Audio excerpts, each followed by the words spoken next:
तो कंटिन्यू करते हैं हमारा क्वाड्रेटिक इक्वेशंस का टॉपिक। क्वाड्रेटिक इक्वेशन आप सभी इसके पहले पढ़ चुके थे कि फैक्टराइजेशन किस तरीके से करना है, क्वाड्रेटिक इक्वेशन की जनरल इक्वेशन क्या होती है, मतलब पर्टिकुलर सारी इक्वेशन किस फॉर्म में होंगी। इसके साथ साथ क्वाड्रेटिक इक्वेशन के कौन कौन से टाइप के सॉल्यूशंस होते हैं आपने ये भी पढ़ा था। जो मेथड्स हैं जैसे फैक्टराइजेशन मेथड हो गई और क्वाड्रेटिक फॉर्मूला मेथड आपको आगे वाली वीडियोज़ में पढ़नी है, तो ये मैंने सारी चीज़ें आपको इनके प्रीवियस वीडियोस में क्लियर करवा चुका हूँ।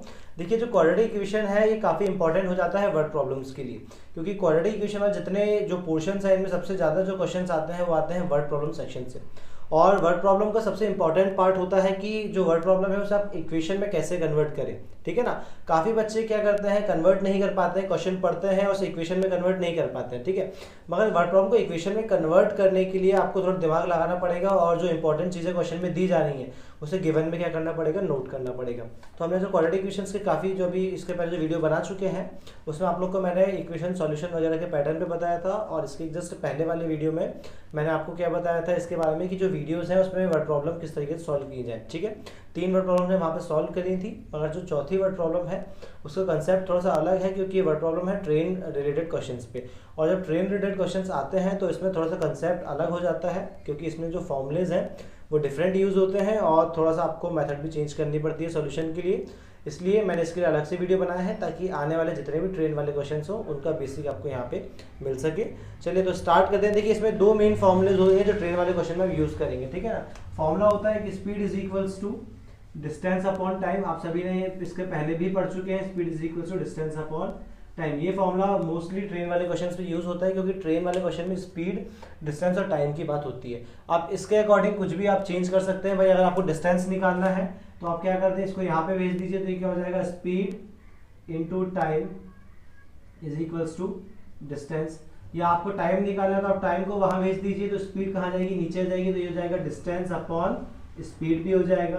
तो इसके अकॉर्डिंग आपको जो चाहिए आपकी नीड के अकॉर्डिंग आप क्या करेंगे, इससे कन्वर्ट कर सकते हैं। हमारे फॉर्मूला बहुत इंपॉर्टेंट है ट्रेन वाले क्वेश्चंस के लिए। देखिए आगे मैं जब सॉल्यूशन करूंगा तो आपको क्लियर करवाऊंगा उसको। चलिए तो स्टार्ट करते हैं क्वेश्चन। तो उसके पहले कुछ कंडीशन समझते हैं किस तरीके से क्वेश्चन की हमें इक्वेशंस बनानी है। तो क्वेश्चन है, a train travels a distance of 480 kilometre at a uniform speed. If the speed had been 8 kilometre less then it would have taken 3 hours more to cover that same distance. We need to find the speed of the train. Question में ये बोला गया है कि 2 spots हैं, एक मान लीजिए ए है और दूसरा स्पॉट है बी, ठीक है ना। इस यहाँ से आता है दोनों पॉइंट्स के बीच 480 किलोमीटर का गैप है, ठीक है, मतलब इनका डिस्टेंस कितना है, 480 किलोमीटर है। भाई पहले एक ट्रेन है वो x किलोमीटर पर आवर, क्योंकि अभी स्पीड आपको नहीं मालूम है, आपने मान लिया कि x किलोमीटर पर आवर के अकॉर्डिंग क्या कर रही है, इस डिस्टेंस को कुछ टाइम में ट्रेवल कर ले रही है। मगर क्वेश्चन में आप बोला गया है कि स्पीड को क्या कर दिया, थोड़ा सा कम कर दिया जाए। कितना, 8 किलोमीटर पर आवर, मतलब अभी x है ना तो उसमें से 8 किलोमीटर पर आवर क्या कर दो आप, माइनस कर दो, तो स्पीड कितनी जाएगी, x minus 8 kilometre per our. जब स्पीड कब होती है आप सभी को मालूम है, जब आप कोई डिस्टेंस को स्पीड में ट्रेवल करते हैं तो टाइम बहुत कम लगता है, ठीक है। मगर जब आप उसी स्पीड को थोड़ा कम कर देंगे तो उतना ही डिस्टेंस जाने में आपको और ज़्यादा टाइम लगेगा। देखिए ऑब्वियस सी बात है, स्पीड जैसे जैसे बढ़ेगी वैसे वैसे टाइम क्या होगा, कम लगना चालू हो जाएगा, और जैसे जैसे स्पीड आपकी कम होना चालू होगी वैसे आपको टाइम क्या होगा, थोड़ा ज़्यादा लगना चालू हो जाएगा। क्लियर है। ये कौन सा रेशियो है, ये आपका इनवर्स प्रोपोर्शन है। सभी को मालूम है इनवर्स प्रोपोर्शन मतलब क्या होता है कि अगर कोई एक चीज़ बढ़ रही है और दूसरी घट रही है तो वो क्या हो जाएगा, inverse proportional, then they both are inversely proportional to each other. Clear है। तो इसके अकॉर्डिंग ये कंसेप्ट है, जो ट्रेन का कंसेप्ट चलेगा वो किस पे चलेगा, इनवर्स रेशियो पे चलेगा हमारे। तो यहाँ पे आपको समझ में आ रहा है कि डिस्टेंस 480 किलोमीटर है।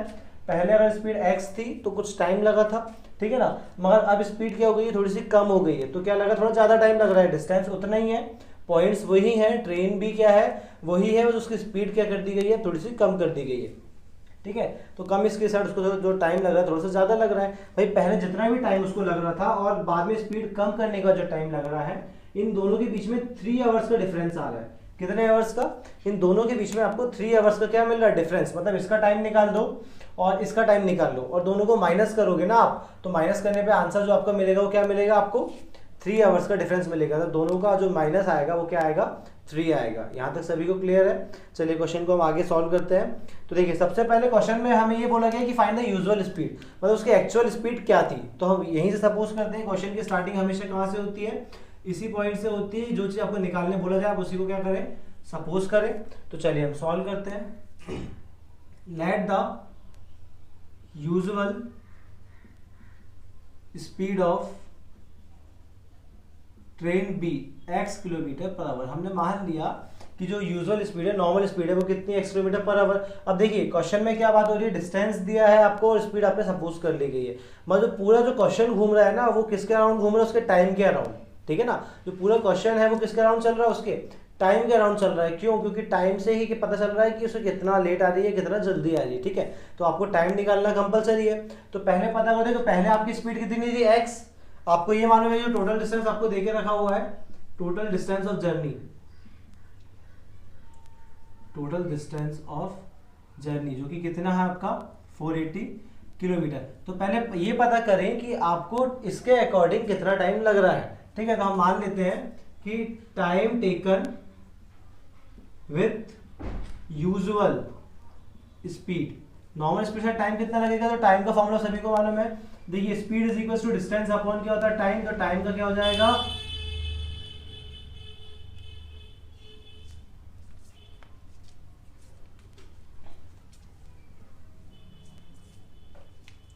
ठीक है। आपको मालूम है speed is equal to distance upon time. तो टाइम का क्या हो जाएगा, time is equal to distance upon speed. Time निकालना तो डिस्टेंस के अपॉन स्पीड रख दीजिए। तो कितना हो जाएगा, डिस्टेंस आपका है 480 अपॉन स्पीड कितनी है आपकी, पहली बार में x। तो ये आपका हो गया आवर्स, 480 अपॉन x आवर्स। अभी मालूम नहीं है, x के लिए पता चलेगी तो हम टाइम निकाल लेंगे। समझ में आया यहाँ तक। अब क्या हो रहा है कि सेकंड कंडीशन पे आ जाओ। सेकंड कंडीशन में क्या बोल रहा है कि स्पीड कम हो गई। चलिए स्पीड कम कर लेते हैं। तो हम निकालते हैं decrease speed, decreased speed of train. Decrease speed of train निकाल लेते हैं तो क्या आएगा, चलिए देखते हैं। डिक्रीज स्पीड देख लीजिए आप लोग भाई। तो अभी x है और डिक्रीज कितना किया गया, 8 को क्या करा गया, डिक्रीज किया गया। तो अभी जो स्पीड होगी उसकी क्या होगी, x minus 8 kilometre per our. क्योंकि आपकी जो मेन स्पीड है वो क्या है, x किलोमीटर पर आवर, और इसमें से क्या कर दिया गया है, 8 किलोमीटर पर आवर को डिक्रीज कर दिया गया है। तो यहाँ तक आप सभी को क्लियर हुआ। अब देखिए इसके अकॉर्डिंग टाइम निकाल लीजिए। तो डिस्टेंस तो उतना ही है, तो टाइम टेकन विथ डिक्रीज्ड,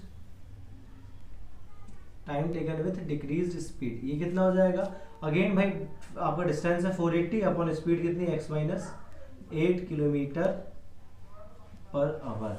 यहाँ तक क्लियर है, सभी को समझ में आ गया। ये देखिए क्वेश्चन का 60% पोर्शन खत्म हो चुका है। अब जो 40% है वो केवल कंडीशन बना के सॉल्यूशन करना है। यहाँ मेन था कि आप लोग टाइम निकालें, दो तरफ जो दिया हुआ है आपको, वो टाइम को आप लोग क्या कर लें, प्रॉपरली कैलकुलेट कर लें। देखिए अब अंतर क्या आ रहा है, क्वेश्चन की जो कंडीशन बोल रहा है अकॉर्डिंग टू कंडीशन, क्वेश्चन में जो कंडीशन आ रही है वो क्या बोली जा रही है।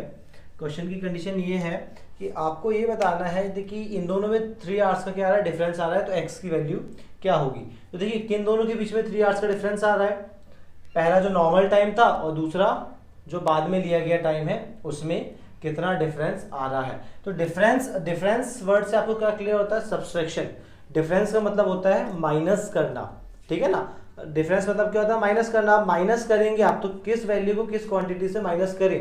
भाई आप सभी को मालूम है कि माइनस का रूल होता है कि बड़ी क्वांटिटी में छोटी क्वांटिटी को माइनस करें। मगर यहाँ पे हमारे पास x की वैल्यू है ही नहीं, तो आप पता कैसे करोगे कि कौन सी क्वांटिटी बड़ी है कौन सी क्वांटिटी छोटी है। फॉर एग्जांपल आपको देता हूँ, जैसे मैं देखिए कि यहाँ पे मैंने 480 किलोमीटर है और मैंने सपोज किया कि x की वैल्यू कितनी है, 20 है।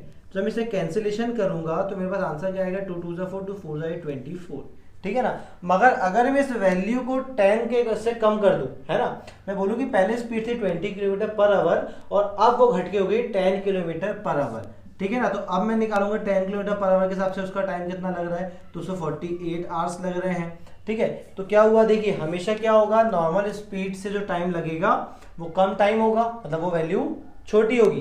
भाई नॉर्मल स्पीड से जो टाइम लग रहा है वो क्या होगा, कम टाइम होगा, वैल्यू छोटी होगी।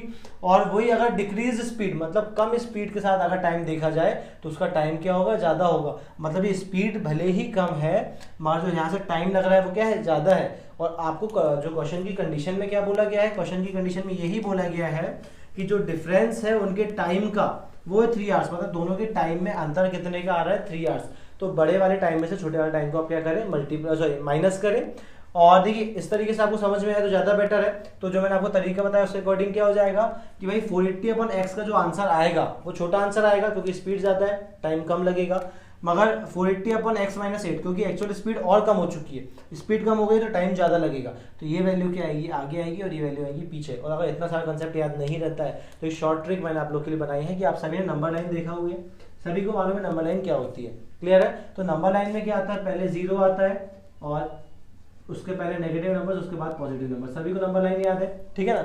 सबसे पहले कौन से नंबर्स आते हैं, नेगेटिव, फिर 0 और फिर पॉजिटिव। तो इसके अकॉर्डिंग आप ट्रेन वाले कंडीशन को जमाइएगा, ठीक है, कि भाई अगर कोई नेगेटिव साइन है तो वो सबसे पहले आएगा, देन उसके बाद रखाएगा 0, मतलब जहाँ पे कोई साइन नहीं है, और उसके बाद क्या रखाएगा, जिसके साथ पॉजिटिव साइन है। जैसे कंडीशन अब देखिए, अब जमाइए, तो आपकी जो पहली कंडीशन थी वो क्या है, देखिए आपको टाइम को माइनस करना है, क्योंकि आपको ये मालूम है कि दोनों के टाइम का अंतर, मतलब दोनों टाइम में डिफरेंस कितना आ रहा है, 3 आ रहा है। तो देखिए मैं यहाँ पे रखता हूँ 480 अपॉन x माइनस 8, इसको मैंने आगे क्यों रखा, क्योंकि मैंने अभी आपको बताया स्पीड कम है तो टाइम ज़्यादा लगेगा, ठीक है ना, माइनस क्योंकि डिफरेंस निकालना है इसलिए माइनस तो करना ही पड़ेगा। सेकंड में क्या रखूंगा 480 अपॉन x, मैंने ऐसा क्यों रखा, क्योंकि यहाँ पे x की वैल्यू क्या थी, बड़ी थी, ठीक है ना, तो इसका जो आंसर आएगा वो छोटा आएगा, मतलब यहाँ की x की वैल्यू और छोटी होगी तो इसका आंसर क्या आएगा, बड़ा आएगा, तो बड़े में से छोटे को ही हमेशा क्या किया जाता है, माइनस।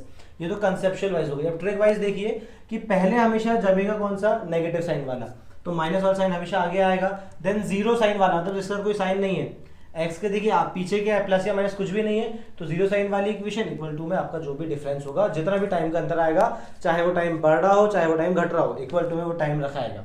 समझ गए। यहाँ पे आप जैसे मैं अगर आपको एक कंडीशन देता कि मैं बोल रहा कि 480 किलोमीटर का एक्स जो टाइम है इस स्पीड के साथ, 480 किलोमीटर का एक्स स्पीड के साथ सॉल्यूशन कर रहा हूँ, तो मुझे पर्टिकुलरली कोई टाइम मिल रहा है, इतने टाइम में ट्रेन पहुंच जा रही है, मतलब मैं उस ट्रेन की स्पीड को और बढ़ा दे रहा हूँ, ठीक है ना।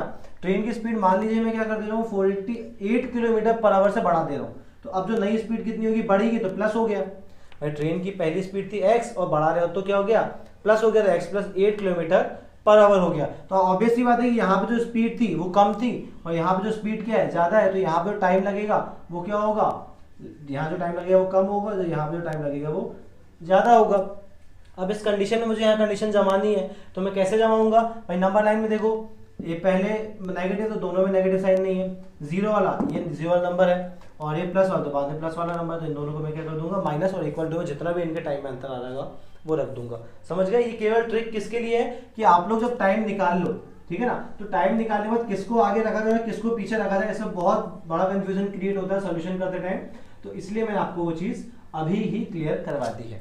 क्लियर है। चलिए, तो ये इक्वेशन आप सभी को यहाँ तक समझ में आई। ये कंडीशन थी मेन, कि क्वेश्चन में क्या बोला गया था कि दोनों के टाइम जो है उसमें 3 आवर्स का क्या आ रहा है, डिफरेंस आया, तो आपने दोनों को माइनस किया, डिफरेंस किया और इक्वल टू में क्या रख दिया, 3 रख दिया। चलिए इसके बाद सॉल्व करते हैं। तो इसका सॉल्यूशन आपको इक्वेशन फॉर्म करना है, तो आप दोनों में क्या देखेंगे, एग्जाम देखिए दोनों का एलसीएम ले लीजिए, तो यहाँ पे x माइनस 8 है और यहाँ पे x है, तो दोनों का जो एलसीएम आएगा वो क्या होगा, x इंटू एक्स माइनस 8 दोनों ही आएगा, ठीक है। इसके अपॉन में x माइनस 8 है, तो यहाँ मल्टीप्लाई होगा ऊपर केवल किसका, x का, क्योंकि एलसीएम में दोनों चीज आई है। भाई इसके अपॉन में ऑलरेडी x माइनस 8 है, क्या बच रहा है केवल x, तो x का मल्टीप्लाई ऊपर करो।